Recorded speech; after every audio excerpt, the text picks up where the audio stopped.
to their screams.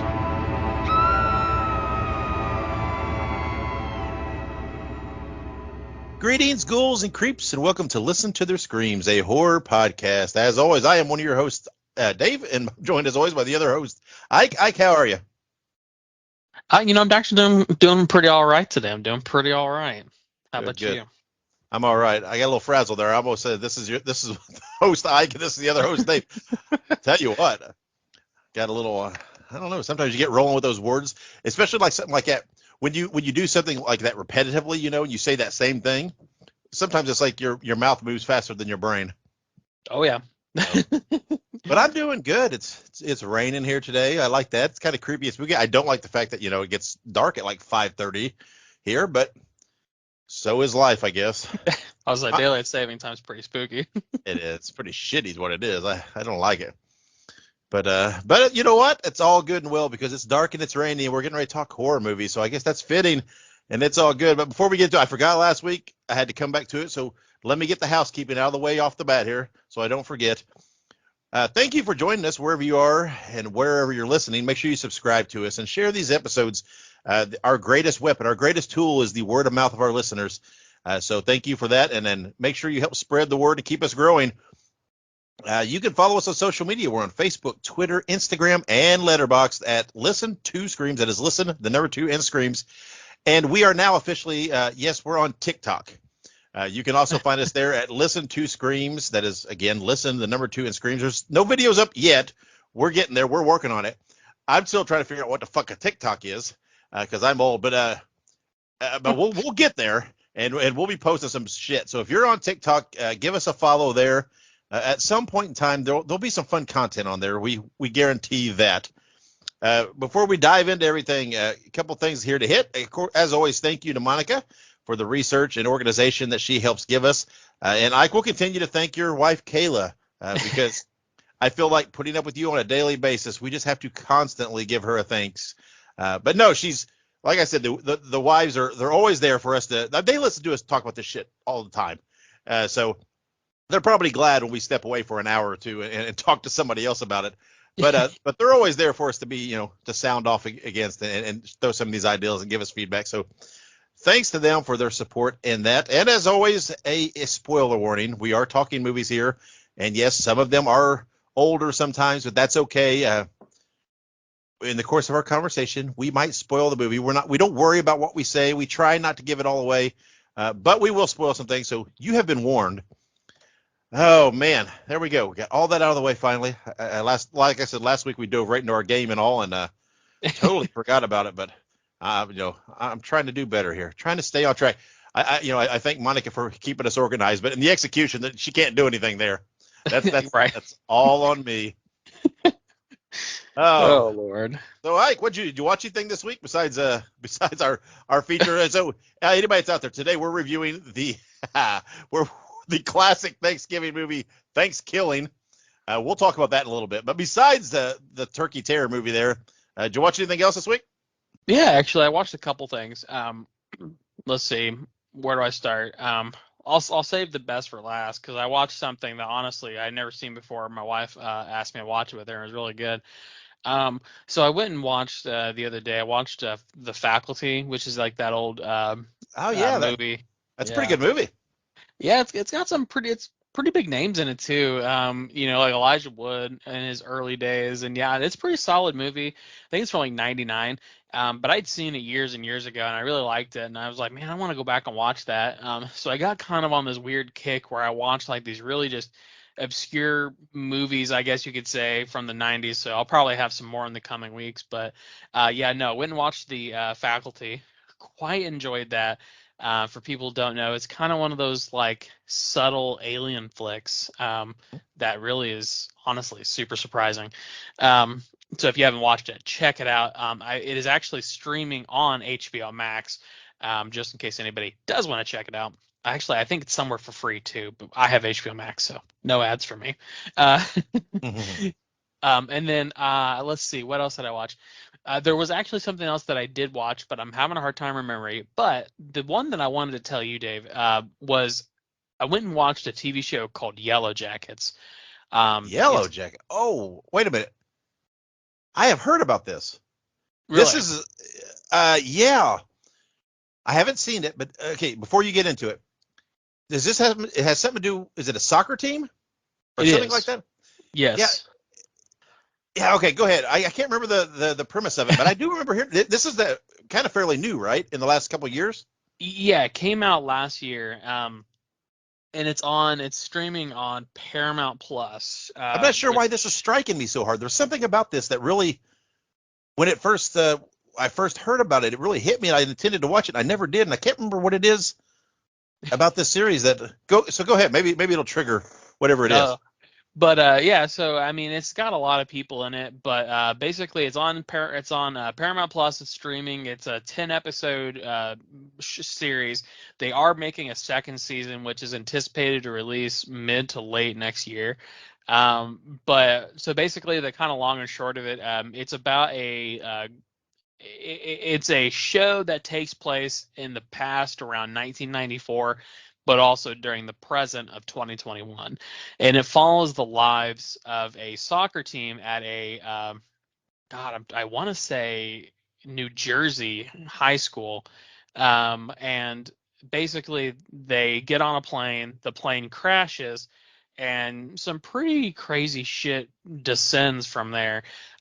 It's definitely one of those. It's not a direct horror, so like for if anybody's going into this, it's not like a Axeman in the Woods kind of horror movie.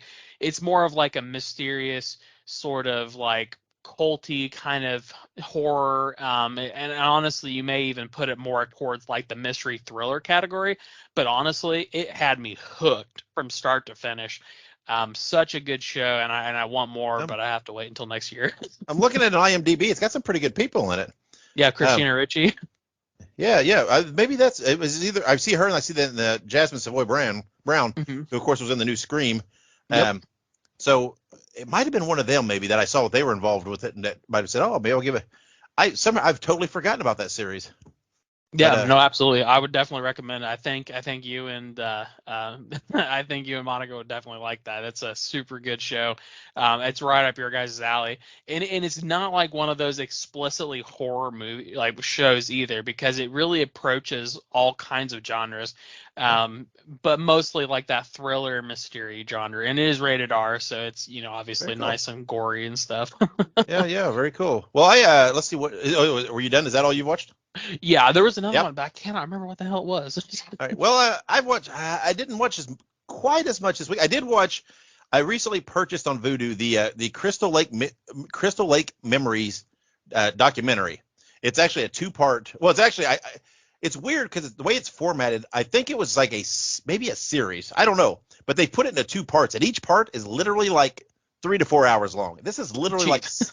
6 to 7 hours of documentary total, and it is amazing. And I highly recommend anybody who enjoys the Friday the 13th movies or just enjoys hearing about the making of and behind on horror movies. This because they get I swear I would venture to say 80 to 90% of people that have been involved in these movies are talked to in this. There's a few notable exceptions. There were a couple of actors that have passed away and a couple of others that they didn't get. But I mean, it's got everybody's in it talking about their time making these movies. And I mean, and even behind the scenes, the directors, the producers, the effects guys, Tom Savini's in it. Everybody that played Jason, Kane Hodder's in it big time, and then Corey Feldman's in it. Actually, Corey Feldman narrates it as well as does the interview clips, and it is amazing, and it literally goes through the entire series, movie by movie. It even touches on the TV series that really didn't have anything to do with the movies, and everything. And I mean, all the way up through the remake. So I highly recommend it. So I watched those, and I mean, like I said, it was like 6 to 7 hours, so it took me a little bit. And then today, I actually finally watched Smile because it'll be coming up. We're going to talk about it, but Smile was released streaming today, so I watched it today. And I remember when it came out, you reviewed it, and because I hadn't seen it yet, and Yeah. I enjoyed the movie. I thought it was very well done. It had me very interested. And I couldn't remember what you said about it, but my thing is, I was pretty let down by the ending. It just Yep. felt, I don't know, it went where I thought it was going to go. There was no twist, no nothing. It was kind of, I don't know, the ending was just flat to me. I was really hoping for something, something at the end to just really, make you go, oh shit, but it didn't, and it was kind of disappointing because the whole movie was pretty good, and I don't know, that kind of let me down the ending, but I still enjoyed the movie, and every time I watch a movie like this, I keeps hitting me how good a year this has been for horror movies, Oh yeah. and I mean, there's been some big releases, and there's not many of them that could say, oh, I just really didn't like that at all. And I know we're not going to dive into it again, but here's our mention. I'm not going to dive into Halloween Ends and how it was a little disappointing for me as a Halloween movie. But when we discussed it, there were still positives about it. There were still things that, I enjoyed about it. But then you take into account movies like Smile and Barbarian and of course, Terrifier 2 and on and on and on. And even when you go down to the smaller releases like the Deadstream, we've been praising that and everything else.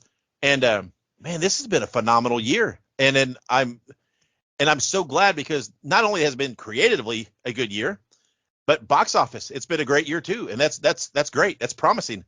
And it makes me very excited. But anyway, that's what I watched. The Crystal Lake Memories. I watched Smile. I don't know if I think it's about all I watched for the most part. So I'm actually fine. Well, I've started to finally dive back into American Horror Story. I know you've watched that, and I started to watch it. Always liked it. I got sidetracked for something. I'm not sure what it was. We just never went back to it. So I've gone back to it. I'm rewatching episodes that I've already seen, but it's been a little bit. So I'm just on season 1, but we're gonna stick with that and watch it all the way through because I do enjoy it, and just got sidetracked. So. Yeah, you gotta let me know when you get through those later seasons because some of those they're good, but they're like holy shit. But I think you'll really like. I think it's AHS 1984. Yeah, I saw that one's coming. I'm telling you, I'm a sucker when you put something in the 80s because it's like because if it's good and it's anyway entertaining anyway, you put it in a decoration in a decade, excuse me, that then causes all this nostalgic feeling. Oh, that's just doubly good. Right, when you get nostalgic feeling for something, that just adds a whole nother element as a viewer. But yeah, so that's what I watched this week. That's what you watched this week. So I think we're time. Let's play our game here on Listen to the Screams. Let's play top 3. Top 3.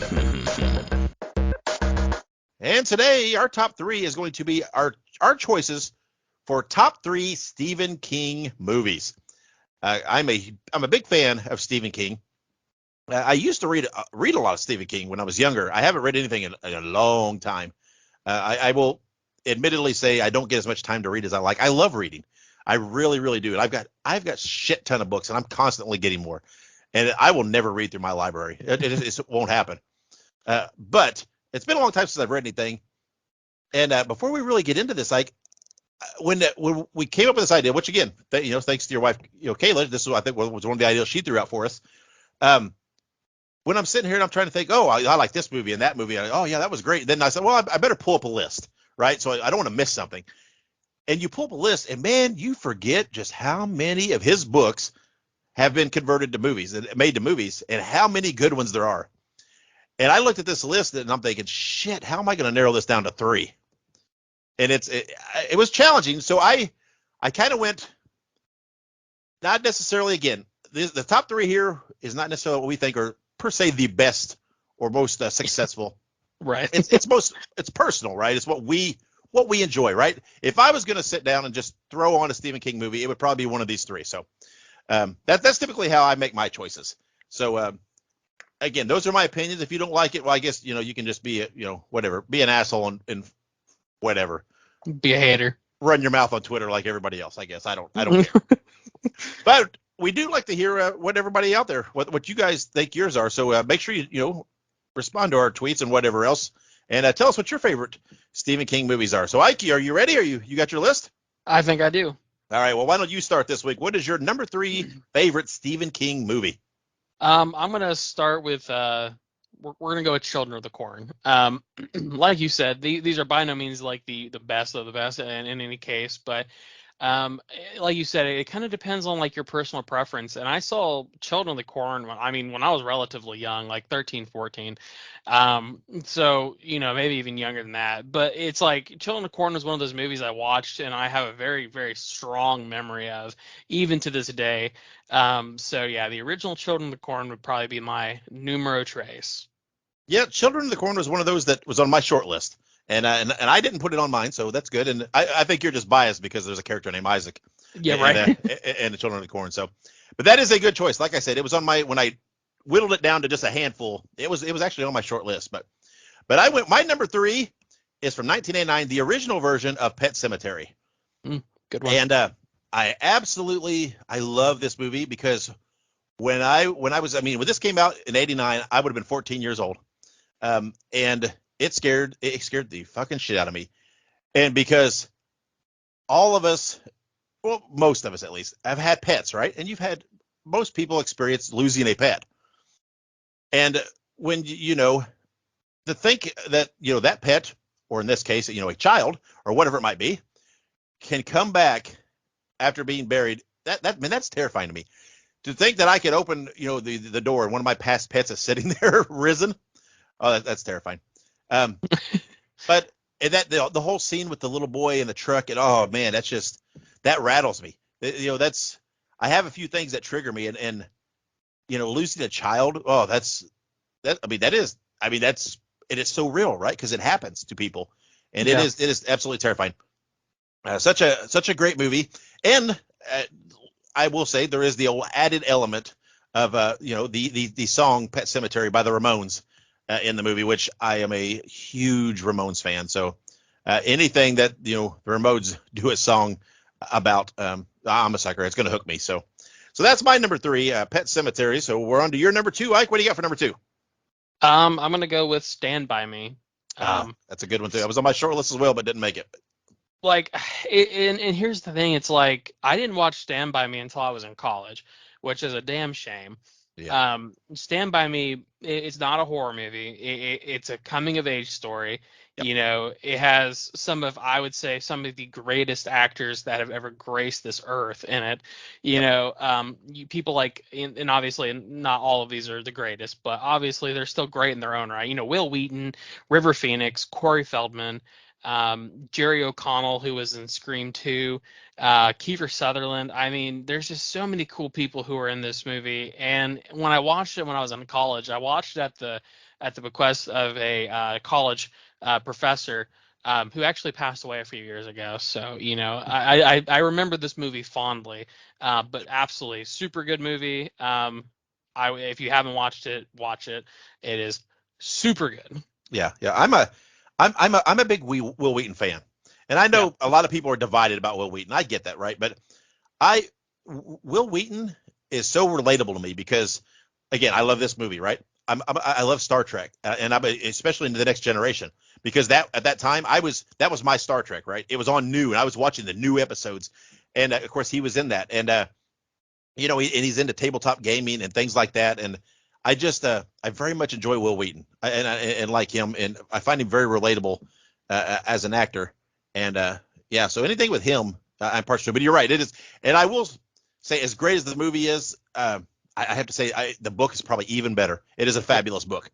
So my number two, this is a very very personal pick. This is because I don't know how many people would put this as one of Stephen King's best movies, but I watched this movie so many times when I was younger. It was released in 1983, and it is Christine. Mm. And Christine was a staple when HBO started becoming big, I believe, or one of the movie channels. Let me put it that way. And when I was young, we had a VCR, we had a Betamax, right? And then we got a VHS. So they passed the Betamax on to me, which was an amazing thing for a kid to have because I had this hooked up to my TV in the room, which means I could record movies that were being televised so that I could rewatch them, right? And Christine was one of those. My dad has always been into cars, right? And hot rods and street rods and rebuilding things. So this movie was just so amazing to me. And this car that could regenerate and this killer car. But what's even better is that I can't remember his name exactly, but the main character there that owns the car, right? The nerdy guy that buys the car is his transformation. Always creeped me out from this nerdy, inhibited guy to this confident, cocky, even arrogant kind of ass kind of guy that gets consumed by this. That part of it was really, really great to me. Always loved Christine. I keep hearing rumors. I believe it's on the slate to be remade. I don't know how I feel about that because I find the original so good.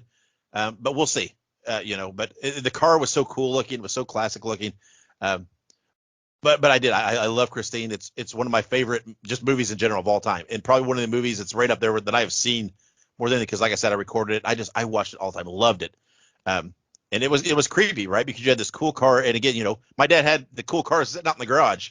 So every time you go in there for something, you kind of you give them this little side look. Me, what the fuck? Is there something going on with this car that I don't know? But so that brings us to our number ones. Ike, what is your number one favorite? Here, I'm gonna gut reaction here. I think we might. I bet we have the same number one. I don't think we do. I mean, if we No? do, great. I don't think we do because Okay, maybe not. let me preface this by saying I don't think that this is anybody's number one. Okay, so all But right, go ahead. I think that this one has like a very personal like for me because I also watched this when I was younger, but I also watched this with my brothers. So all of my brothers and I watched this because we had a DVD of it, and I would even go as far to say is that Stephen King himself hates this movie. So like so okay, my number one pick, and I know it's not the best, but I really enjoyed it. It was 1986's Maximum Overdrive. See, I went my number one. That was on my short list too. I love Maximum Overdrive. Yeah. Love it. It's man, it's one of those movies where it's like the concept is so outlandish that it's scary. Like It is. there are some concepts that are too outlandish. There are some concepts that I think go too far. But this one's one of those ones that like hit this really sweet spot for it to make sense. Because realistically, a bunch of cars that come alive and become homicidal. Machines in general. Because if I remember correctly, there was a scene with a soda machine that killed killed somebody. But yeah, I mean it's super cool, super interesting. I would love to see a remake of this. I feel like they could really do something really cool with it in the modern technology age. But no, 100% Maximum Overdrive. It's very cheesy. It's got that 80s gore and all that. So, but no, I loved it and I still love it to this day. Yeah, I do too. It's one of those movies. It's the guilty pleasures kind of movies almost that I like. I'm pretty sure that kind of that primary truck that's got what I always call the Green Goblin face looks like the Green Goblin to me. I'm pretty sure it was at one time that at least the head, the face part of it was set to be destroyed or something, and I believe somebody saved it.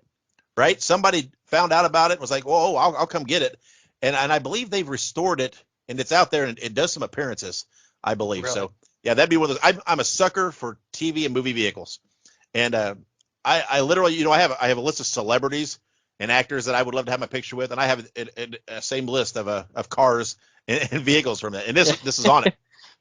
Well, I kind of thought we'd have the same number one, and my number one's probably not surprising. I think I may have mentioned it on an earlier episode, and lots of people would probably pick this. My number one from 1980, The Shining, Oh, and yes. such an amazing movie. I just recently we rewatched it, during the Halloween month during October, and man, every time I watch it, I'm like, God, this is such a damn good movie. And every time I watch it, I'm like, fuck, I love Jack Nicholson. And it's just it is a great movie. One of my favorite roles for Jack Nicholson. Not my favorite because non-horror related. One of my absolute probably top 3 movies of all time is 1989 Batman, and I love Jack Nicholson as the Joker. Again, a lot of nostalgia there because hey, I was 14 at that time, and so but love The Shining. And my gut, I thought you would pick The Shining too because but Well, I will say that I 100% I love The Shining. If I was going based off of like movies that's like terrified me like the most, because when I heard top 3, I just kind of thought which 3 like Stephen King movies are you going to say are your, if you had to put in a list, are your absolute favorite? And I would say all of them are my favorite, but I went with the ones that are more like personal. But yeah. The Shining terrifies the shit out of me to this day. You know, the play with the two twins. Mm-hmm. Oh my god, twins creep me out. I'm sorry if there's any Yes. twins listening, but I'm sorry, you're just a little creepy. But you know, it's just it's so good, and I love Doctor Sleep. Doctor Sleep was Yeah. exquisite. I love Ewan McGregor. Yeah. I mean, there's a lot of a personal attachment to The Shining for me too, because coming out in '80, it was one of those movies that by the time I was a kid and watching movies was out there, right? It's different things in it. So it's one of the earliest, scary type movies that I remember ever seeing, outside Right. of some of the monster movies and creature features and stuff like that. And it terrified, and it plays into something that is one of my fears. I cannot imagine the concept of being in this huge building or whatever it is. It doesn't even have to be huge, all by yourself for that period of Yep. time and being remote. That is, it terrifies me. And so yeah, there you go. That's our top 3 favorite Stephen King movies. Ironically, we've done this however many weeks now, 3 or 4 weeks, and I think we've only had one pick of any of the lists that have been the same. That's pretty wild. Yep. Pretty cool. Makes for good. And I'm telling you, people, you can believe what you want. We do not talk about this ahead of time. We each have our list. We don't say, oh, we'll take that off because we come into this for the pure reaction. So pretty fun. So again, we'd like to know what your favorite Stephen King movies are. So hit us on Twitter or Facebook, Instagram, whatever it might be, and let's start a discussion. There'll be a post out there about Stephen King movies. So let us know what your favorites are. So that's it. That's top 3. Let's take a little bit of a break here. And when we come back, we'll talk about new and upcoming releases. Listen to Their Screams is now a Fangoria collaborator. Get 20% off your order at shop.fangoria.com by using the promo code LISTEN2SCREAMS at checkout. That is listen, the number 2, and screams. Or you can click the link in the show notes. All right, let's talk some news here. Just a couple things. There is a convention coming up in Austin, Texas, and I'm a little envious because this sounds absolutely amazing. It is November 26th through 7th, so it would be the weekend after Thanksgiving, and it is called Horror for the Holidays. It's at the Palmer Event Center. There's art, there's merchandise, lots of local artists and vendors, and you can meet Evil Santa and see Krampus parade at a Krampus parade. I'm like, man, that sounds amazing. And I'm like, why is it there? Why can't I have that here? It's like, so cool. I'm very envious. I guess, someday I could travel to Austin, Texas to see it, but not on that short a notice. And, Thanksgiving weekend's a tough weekend because, we always have some big plans and things, but sounds envious. So I'm very envious of anybody in that area that's going to that. On some toy and merchandise news, there's a site called horrormerchstore.com, and they've got some pre-orders out. A Toonie Terror. I love the Toonie Terrors from Nika. I know I talk about them all the time. But from The Exorcist, it's Regan with the nightgown with the vomit. And I think this is a new kind of an alternate take on this one from the one they previously released, and they got the pre-order out for that. There's also for anybody that collects Funko Pops, they're apparently coming out with a new Funko Pop for Wednesday from the Addams Family. It's based on her look on the new upcoming series. So that would be very cool. And Ike, you're going to have to fill me in here, okay? Okay. Because on Big Bad Toy Store, I use them a lot of times to pre-order toys and stuff. They're coming out with pre-order for, I hope I say this right, for Dingy, which is from the horror anime Chainsaw Man. I have seen Chainsaw Man spoke about all over the old internet. What the hell is Chainsaw Man? I'm not a big anime person. So tell me about Chainsaw Man. So I've not read or watched Chainsaw Man. I've heard about it and I've looked into it a little bit. But from my understanding, Chainsaw Man is literally about like some kind of like weird like amalgamation. I don't know if it's like I think it has something to do with like a spirit or something, but it's like a guy who has a chainsaw for his limbs and his head. And there's like honestly, I don't know exactly what it is, but I'm pretty sure it has to do with like some kind of like spirit of the chainsaw or something like that. It's super weird. I do want to watch it. But it's it's pretty wild looking, pretty gnarly looking. I don't know what to make of that. Again, I've never been a huge anime person. Although, some of my favorite shows from the 80s were just, U.S. takes on, or U.S. edits on animes, like, the original Voltron series and Right. Robotech and things like that. I love those, and those are essentially just the Americanized whatever edits. I don't want to say version because they weren't even remade. They just took existing footage and everything. So, but anything that says Chainsaw Man, it kind of gets my attention a little bit there. Honestly, I do know. or Go ahead. No, I go was ahead. gonna say, honestly, it looks good. I'll watch it, but I know that, like you said, you're not a huge fan of anime, but I think that you would probably like Junji Ito. He's an artist, manga artist, and he also does the anime, but he's a horror man. He does only horror. Yeah. But Junji Ito, he's got some. I mean, like some of the stuff that he's made. Like I have a book of his. I'll have to find it and give it to you sometime. But no, he's got some pretty gnarly stuff too, and it's all very just. It operates off of like like a lot of Japanese mythos. So it's really cool because it gives you sort of that mythological piece. Because I know you like mythology. But yeah, no, yeah, absolutely. Japanese has a lot of good horror stuff if you know where to look. Yeah. Sounds intriguing. So, some birthdays. There's a whole slew of birthdays. Let's just hit on a couple here. Let's see. What do we got? Owen Wilson on November 18th. He was in The Haunting and many other things that are non-horror related. A couple of big ones though here. We'll skip a couple of these, but a couple of big ones, of course. On November 22nd is Jamie Lee Curtis's birthday. Of course, we all know who Jamie Lee Curtis is. The Scream Queen extraordinaire, star of Halloween, Terror Train, Prom Night, etc., etc. So that's an exciting one. And on November 23rd, that would have been Boris Karloff's birthday, and which is exciting to me because I'm a huge Boris Karloff fan. But it's important, of course. Karloff, he was in The Mummy, and of course was Frankenstein in 1931, among other things. Of course, the voice of the Grinch. We've talked about Boris Karloff on the show here before, but it's kind of important here because that same week, on November 21st, is the anniversary date of the release of the original Frankenstein in 1931. So you and I were talking about what we're doing for shows, and we came up with a pretty cool idea for next week that I'm very excited to do. So we'll go ahead and I'll go ahead and drop that now. We'll mention it again later in the show. But next week we're going to review two movies. We're going to review the week of the anniversary. We're going to review Frankenstein from 1931, which I'm very excited about. It's our first kind of classic monster movie we've done. But we're also, on the same week, we're going to talk about Friday the 13th, Part 6. And I know people will say, what's up with that? But there is a lot of correlation between the two. Not correlation in the actual layout of the movie. There's some concepts there that are the same. There's a lot of homages in Friday the 13th, Part 6. So we're going to review both those movies on next week's episode, and we're going to talk about them in comparison. And some of the homages and the Easter eggs and different things that are, of course, in the Friday the 13th, not in Frankenstein, because Friday the 13th did not exist in 1931. I think we all know that. But that'll be fun. I really like that. That's two movies that I really love, and I think we're gonna have a good discussion on that next week. So anniversary dates of movies. November 7th, 1979, Salem's Lot, the two-part miniseries debuted based on Stephen King novel, which we talked about earlier. And then, of course, like we said, November 21st, 1931, Universal's Frankenstein was released, one of my favorite monster movies of all time.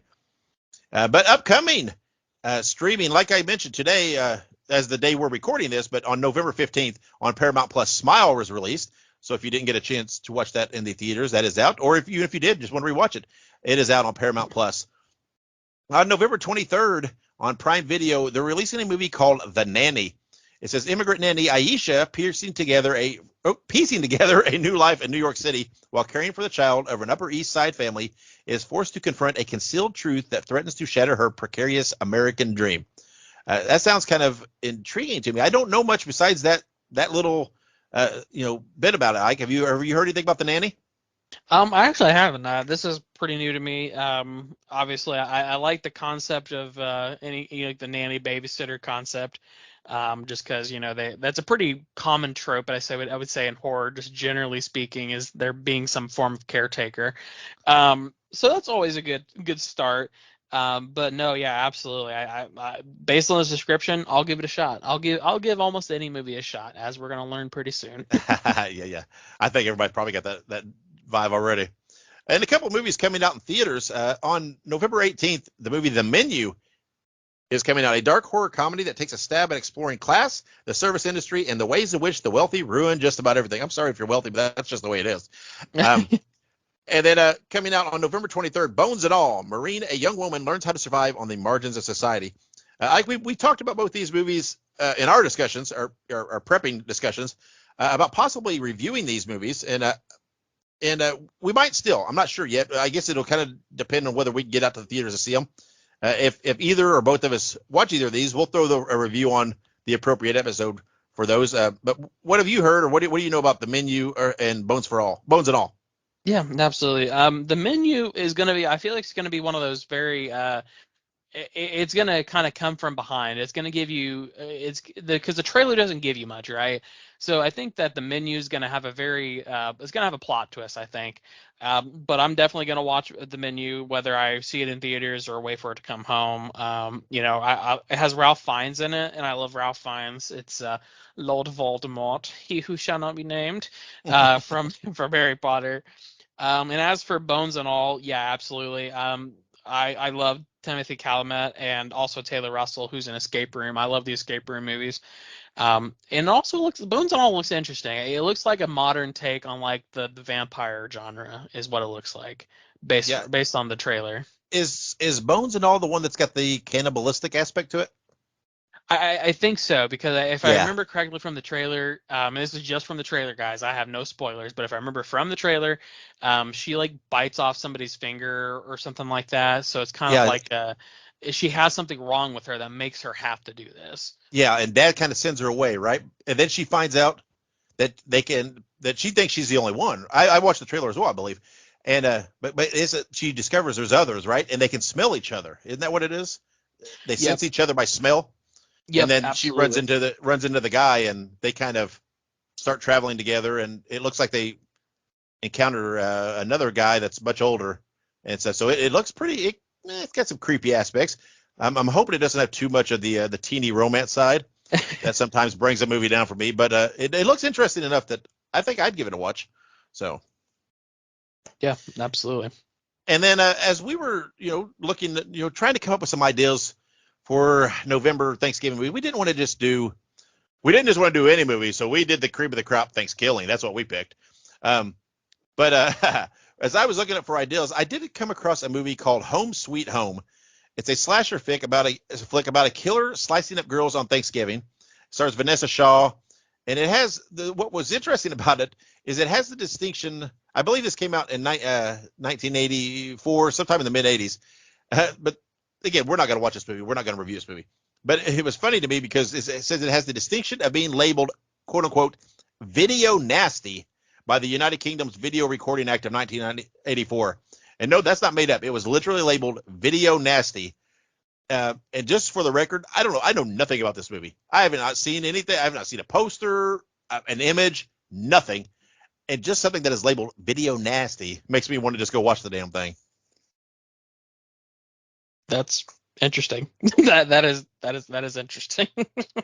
I've never heard of anything, but the UK, Video some of their nasty. ratings, yeah, some of their ratings, especially in the past, it's really kind of weird.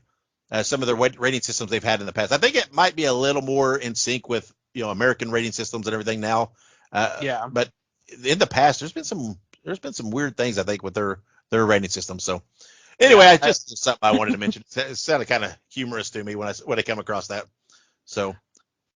Oh, I was gonna say before we move on though, because I know this is typically, this section here, and I wanted to mention it before we moved on. And I know that this person is not horror related, but I wanted to express the condolence of it.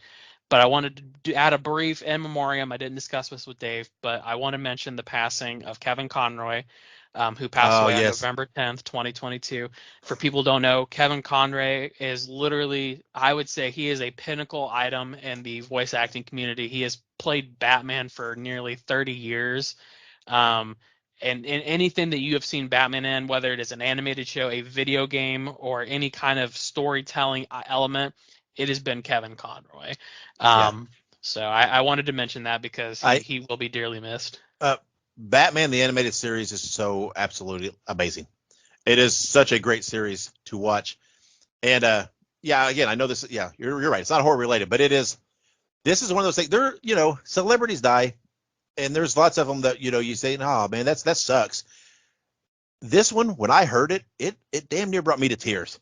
It literally made me almost want to cry because number one, it seems so surprising, right? He was only 66 years old, and it just seemed shocking to me. And as much as I love horror, I probably equally love comic books and comic book related things, projects. And I love the Batman the Animated Series. It's one of those things that all the time, if I'm just laying in bed dozing off or want something in the background, it's one of those things. A lot of times I'll throw on an episode and watch, and it just shook me. It shook me so hard because I didn't did not expect to see that, and yeah, it was very, very sad. Thanks for bringing it the mood down, Ike. I appreciate that. No, you're right. Yeah, it's definitely worth mentioning. Yeah, horrible, horrible thing. So yeah, so let's pause. Let's pause and let's wipe away the tears. Right. And when we come back, we're going to review ThanksKilling from 2009. So hang on. Gobble, gobble, motherfucker. All right, we're back with our review for the week. And yeah, it's a week early, right? It's not quite Thanksgiving yet, but we're celebrating a little early because, we've spent about 3 episodes of this show with Ike counting down how he can't wait for Thanksgiving to come. Yep. Because, well, if you were to see me and Ike, you'd understand that, we enjoy a good dinner. And if you saw us, you know why. But when we were picking something to watch, we wanted to do at least one thing, right? Something that was kind of Thanksgiving related horror. And I'd seen a lot about ThanksKilling, and I thought, well, this sounds interesting. And it sounded like something that would be in our vein, right? Because ThanksKilling doesn't try to pretend to be anything that it's not. It has promoted itself and put itself out there as something that was made to be goofy, made to be bad, and they don't hide it, right? They're not claiming they're making an award-winning film. I do believe. Well, let's give a little background on it, right? It was released December 6, 2008. It was written primarily by and directed by Jordan Downey. And if I remember what I read correctly, this was actually written and made in between his junior and senior year of college, right? He was still at college when they made this. And get this, it was made on a budget of $3,500. And you could tell, right? He operated the turkey, the puppet, made it himself out of I believe a Target practice turkey that he had modified. If you notice, because of the budget restraints, you don't ever see the lower half or the legs of this turkey because of the puppet reasons, and that's just the way they did it because they pretty much had to. It was one of those things that I'm sure they sat around writing and coming up with an idea and just thought it was hilarious.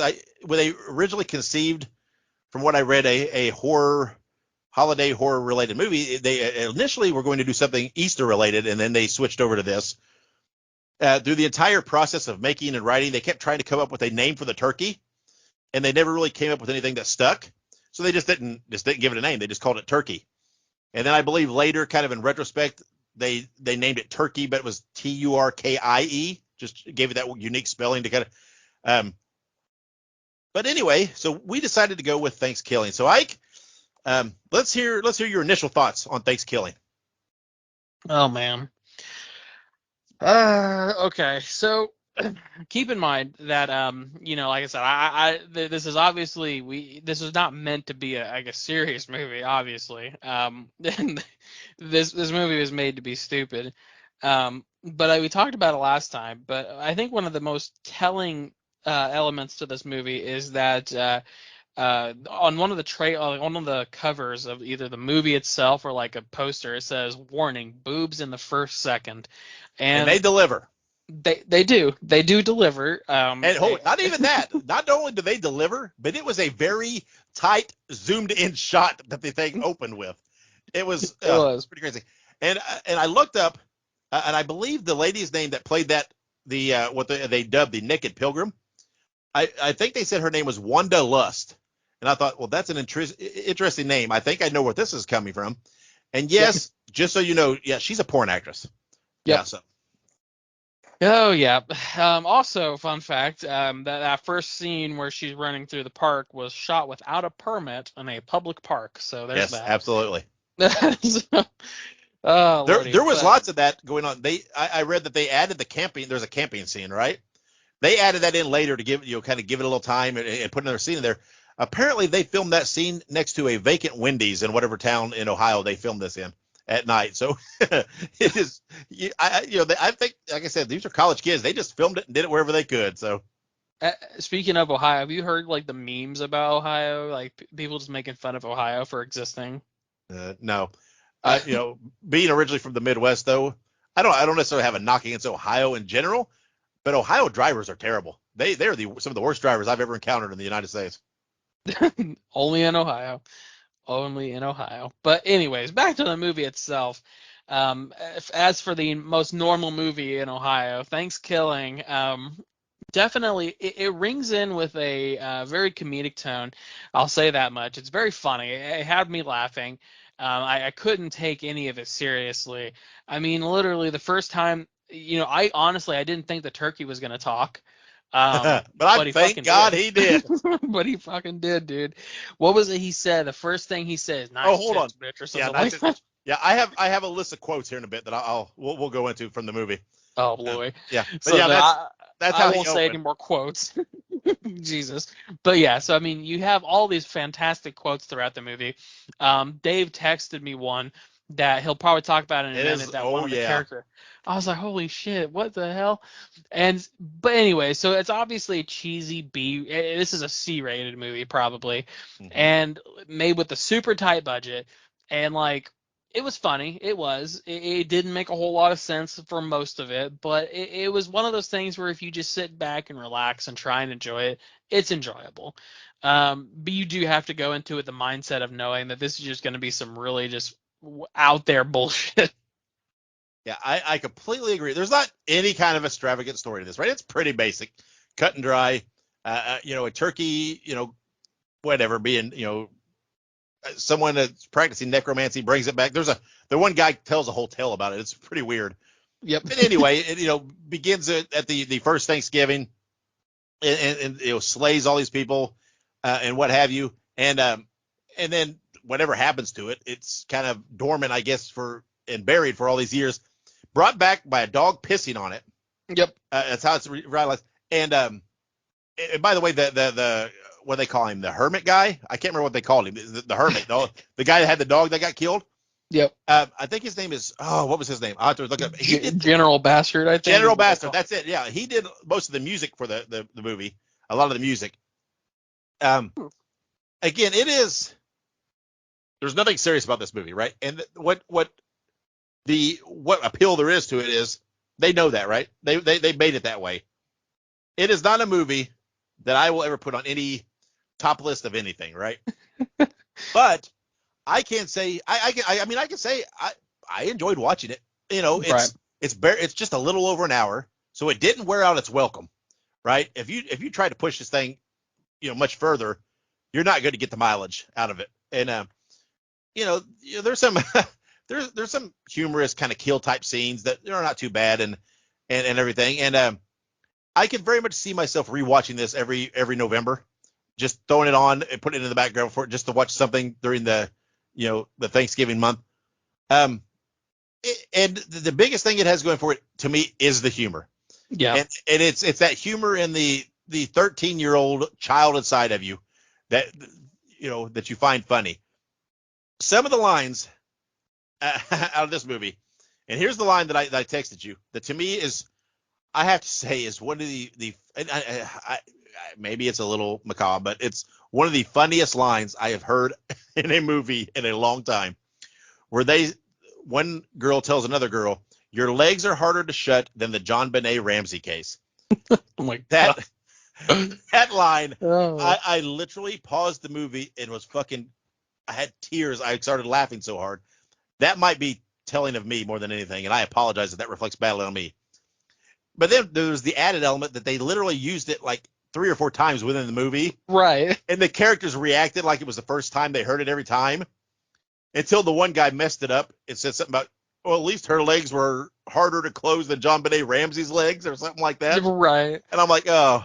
And so there was that kind of that humorous element that, they used it a couple times and everybody laughed at it like they had just heard it for the first time.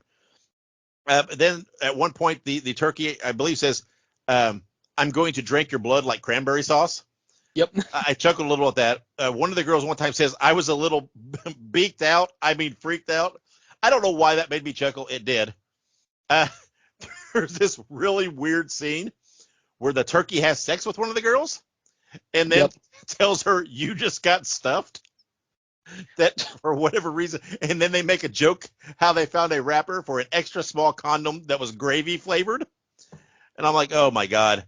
And then of course the classic line from the whole thing where he comes, the whatever, the rednecky kind of big guy eats him, and he rips himself out from the inside out, and then looks at him and says, gobble gobble, motherfucker. That always makes me. Which apparently, from what I read, they had that line before they even conceived the movie. They come up with that line. So apparently that's what the whole movie was kind of built around, is the line gobble gobble motherfucker. But again, let's be real. It's a bad movie, right? It is a bad movie. I have seen people online that say they absolutely hate it. I understand why, right? Because there's not, movie wise, there's not much there, right? There's nothing great about it. The effects are not spectacular. The acting is not good.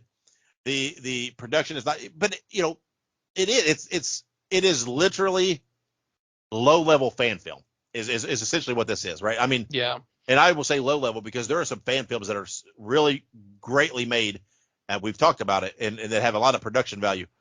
So but they're not trying to sell it like it's anything else, right? But like I said, I found there's some parts that were humorous. I don't know if in subsequent viewings that humor will hold after you hear it for the first time. I was very intrigued by why there's the ThanksKilling and then there's a ThanksKilling 3. And at the end, did you notice at the end of this one it said something about to be continued in space? Yeah. At the end of the movie. I started to watch part 3. I couldn't get through like 10 minutes. It is really bad. But at the beginning, the whole concept is they made ThanksKilling 2, and it was supposed to be, the movie was shot completely in space, and it was made in space.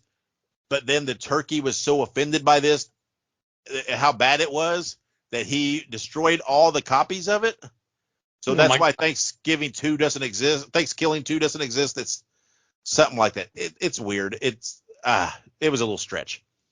So yeah, I mean, I can't say that I can't say I love the movie. I got an hour's worth of enjoyment out of the, watching it the one time, because it had, some scenes that made me chuckle. Right. Again, I don't think that humor would hold in rewatches, because once you've heard them, I just don't think they'll be as funny in the future. But let's give it our rating. What did you rate ThanksKilling? I'm gonna give it a 2.5 out of 5. 2.5 out of 5. It wasn't the worst movie. It's not a 1 by any margin. It was enjoyable. The thing that really drove the movie is the humorousness of it. But I'm not gonna pretend like it was a great movie. So 2.5 out of 5. I'm giving it a 2. I did briefly consider giving it a 3, because I thought it is kind of middle of the road, right? I don't hate it, I don't love it, so I thought, but then I thought, when I got to thinking, my enjoyment of it purely was the chuckles I got. That's what, if it didn't have that, it would have been really bad. So I thought, and again, I don't know if that's enough to hold it up, right? And we are looking at it in the aspects of a horror movie, and while it does have, there are some kill scenes and everything, that's not really the driving force behind the movie per se. Right. And so I've given it a 2. So I guess you average it out. We're at 2.25 for ThanksKilling. That sounds about right. I really, we always say, give it a watch, give it a try. I don't know what, in a clear conscience, I can tell people to do that. I'm not even sure I could necessarily recommend it to anybody. If you think, if bad stuff, here's the thing, if you're like freaking drunk and just feeling weird, throw this on. You're probably gonna find it more hilarious if you're drunk, or stoned or high or whatever, something. But I can't say it's one of those movies that I would tell someone, oh yeah, watch that, because again, I don't know if everybody would think some of these lines are as humorous as I did the first time, and if you don't find it humorous, you're really not going to find much redeeming. And again, I don't mean that as a slam, because again, it's a low budget movie. They know it's a low budget movie. They're not trying to market this as anything else. It is what it is. But yeah, so I gave it a 2. You gave it a 2.5. I'm not telling the people to go out and see this. And from what I saw, forgive me if anybody likes it, I would not recommend anybody even starting ThanksKilling 3, because I couldn't even get through 10 to 15 minutes of it. But yeah, I didn't start ThanksKilling 3, but I'll probably try, but yeah, I'm not sure. I gave it a try because, like I said, that when I first watched it, I think it's only a little over an hour, and I thought, well, okay, let's just try the other, see what it looks like. And I just we're not reviewing this. Why am I going to sit here? I'm just not. I just turned it off, and I don't turn off movies very often, but I did on that one. So, but there it is. We did the obligatory holiday movie for the month of November, ThanksKilling. It's done and out of the way. And it is what it is. If you're looking for some really bad, low level, low budget horror with a few funny lines, this is it for you. Right. There you go. But again, next episode we are going to cover 1931's Frankenstein and Friday the 13th Part 6. I'm super excited about that one.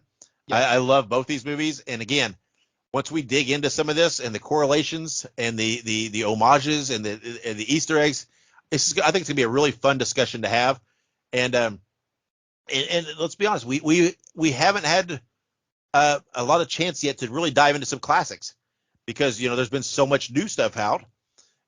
That's what we've done, and and this is really a chance for us to dive into something classic. And again, it's just kind of our first foray into doing a monster movie. I know that's not everybody's. I love the monster movies, but it'll be fun. Everybody. I mean, how do you not like Frankenstein though, right? The character, the Frankenstein's monster.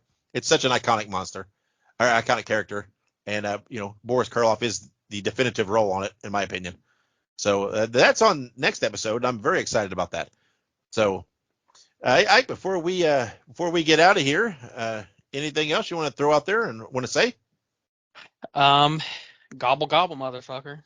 Absolutely. But our next episode will actually drop on Thanksgiving Day. So we'll wish you a happy Thanksgiving then, but happy Thanksgiving to everybody coming up, and hopefully everybody gets a break from work and the stresses of life, and gets to spend some time with family and enjoy a good meal that day. I enjoy good meals every day, but I love Thanksgiving food. I love it. I mean, all of it. I love turkey, love stuffing. Sweet potato casserole. Oh, sweet potato. Just all of it. I love it. I can't wait. I'm so excited. And again, I love this whole. I'm a fourth quarter kind of guy, right? I love from starting in October with the Halloween all the way through the end of the year. Love Halloween, love Thanksgiving, love Christmas. So this is a fun time of the year.